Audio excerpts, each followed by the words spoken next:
Have you ever heard of rice that costs more than saffron? I'm not talking about truffle shavings or edible gold. I'm talking about rice, but not just any rice. This is citrus perfumed, handcrafted, micro-batched rice, and it's infused inside real oranges. Yeah, that's right, oranges. Let me show you how one of the most expensive and exquisite rices in the world is made, step by step. You won't believe the amount of detail and obsession that goes into every single grain. It all begins in the orange groves. At dawn. Why so early? Because that's when the fruit is still holding on to the coolness and fragrance of the morning mist. This is critical. The aroma at this time is most concentrated, fresh, floral, and bright. But not just any oranges will do. These are Bailarinas, a rare premium orange variety known for their thin skins, intense oil content, and balanced acidity. They're harvested at exactly the right moment. Not green, not overripe, just perfectly firm with a slightly flexible peel. Each orange is hand-cut from the tree. No machines, no pulling, no shaking, no bruising, because even a small blemish on the skin could ruin the entire process. The oranges arrive at the workshop intact. That's important. No cracks, no soft spots. Each fruit is gently drilled at one end with a tiny cylindrical tool, just big enough to create a passage. And now comes the delicate part. The pulp and juice are removed by hand using thin stainless steel spoons. Think of it like surgery. They don't cut open the orange. They go in through that tiny hole and scoop out the insides, leaving a perfect hollow shell that's just 5 millimeters thick. What's left behind is a fragrant, citrus-scented capsule, like nature's version of a jar. Now it's time for the rice. They use Bomba rice, a traditional Spanish short-grain variety from Valencia. Why Bomba?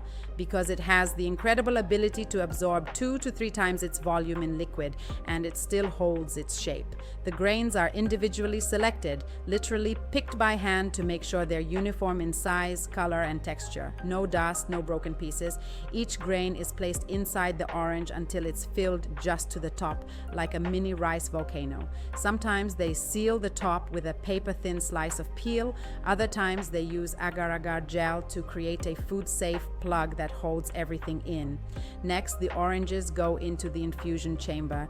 This is where the magic happens. In a room held at a steady 30 degrees Celsius with controlled humidity, the essential orange oils in the peel begin to seep into the rice. The grains absorb not just the scent, but the flavor and even the color of the citrus. It takes 48 hours for the infusion to reach the perfect balance.